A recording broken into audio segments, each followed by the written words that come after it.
Hi everybody, I want to repeat today a flight which I did recently in a real airplane in a Diamond Star DA40 with a G1000 glass cockpit from John Wayne Santa Ana Airport, Sierra November Alpha to the Braun Field, Bravo Delta Mike, which is southeast of the San Diego airport.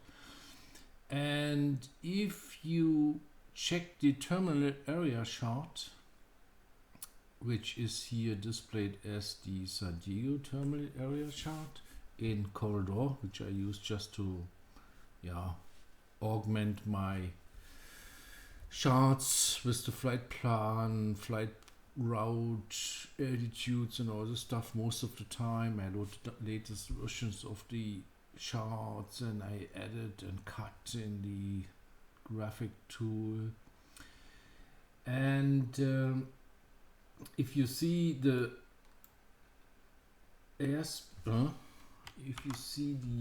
San Diego airspace, you will realize, oh, it's a heavy class B airspace.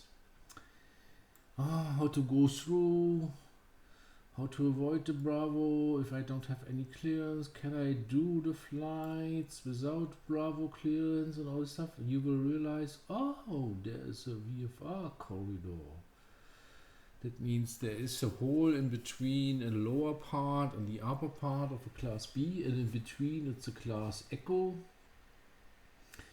And it's pretty legal to fly through. It's, by the way, not a special flight rules area as the Los Angeles airport. That means it's not a pipe through class Bravo. It's really a layer of two different sets of the Bravo, and in between is a real VFR corridor, and you don't need any special clearance. There are not any special rules like special score code. There's only a recommendation that you should talk to the CETA frequency 126.05 if you fly through, but you can make the flight without any issues regarding the Bravo airspace. Okay, my decision was, to be honest, to fly at 5,500 at the beginning and avoid the restricted airspace at Camp Pendleton. Means I use the GPS waypoints. I try to make sure I stay southwest of the GPS waypoints to avoid the restricted area. Even if it's not hot, you can ask before, then you can transition through, but my approach is avoid restricted if it's possible.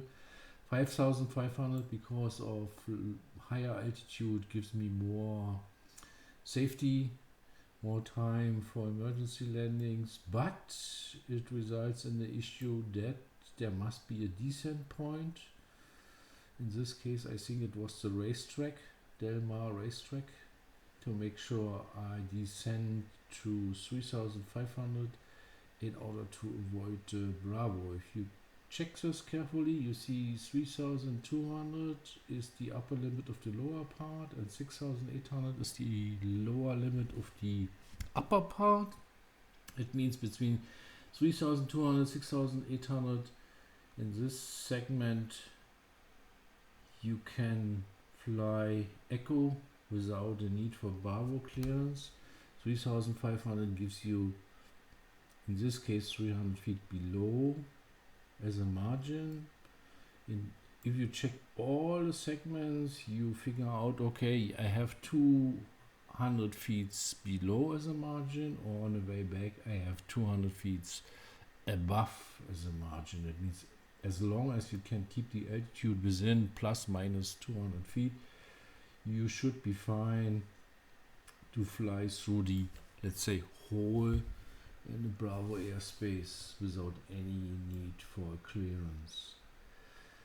3500 if you fly easterly heading, you know, odd number plus 500 for VFR. On the way back I decided to fly 4500. Westerly heading, even number plus 500 works also pretty fine, also with 200 feet margin above you.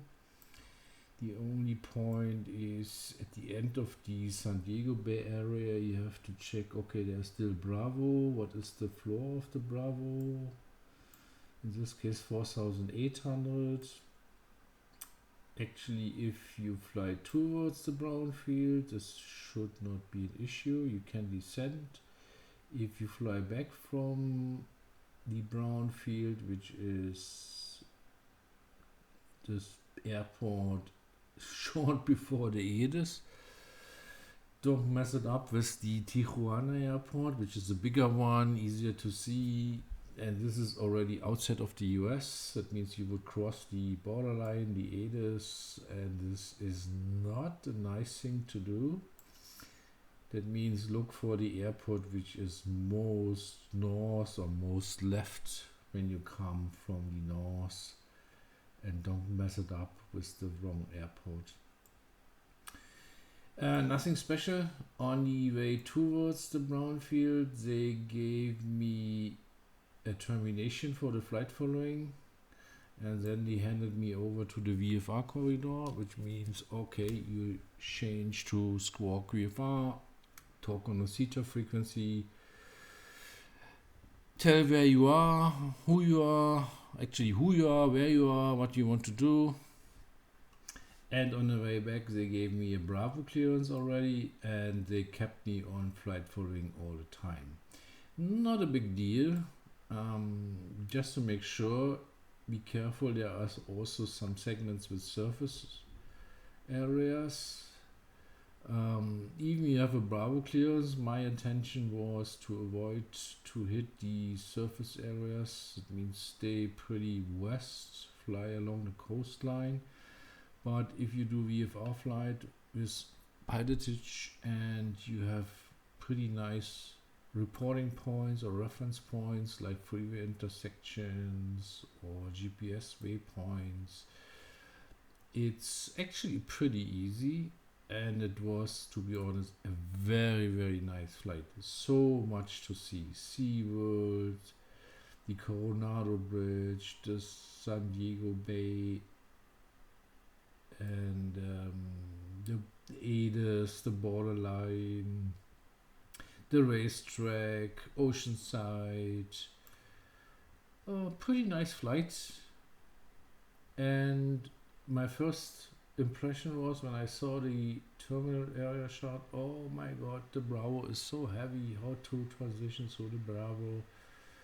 But if you study carefully you will see, oh, there is a really big hole for VFR flights, and it's not a special flight rules area, it's really a gap between two different layers of the Bravo, and it's completely legal to fly over the San Diego airport within this VFR corridor, and it's also pretty nice to see the airport, San Diego International Airport, from above.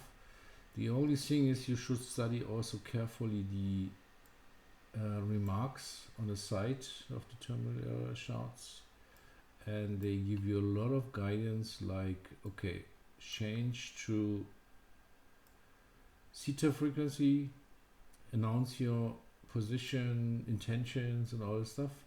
And it's like a two-way lane. They put a dashed magenta line on the charts, and they say actually, okay, if you fly north you stay on the east side, if you fly south you stay on the west side. It's like a two-way lane. In addition to the separation by the altitude, that means they want to keep you separated also by stay west or stay east, and the big magenta arrows show you exactly, okay, stay here or stay there. That means don't fly right in the middle over the bay, or don't fly right over the middle of the bridge. It means select the west side or east side of the bridge. And if you see a GPS waypoint, you can use it. I have used the GPS waypoint, but I made a remark like, oh, okay, stay a little bit more west in order to stay away from the center line above the San Diego Bay.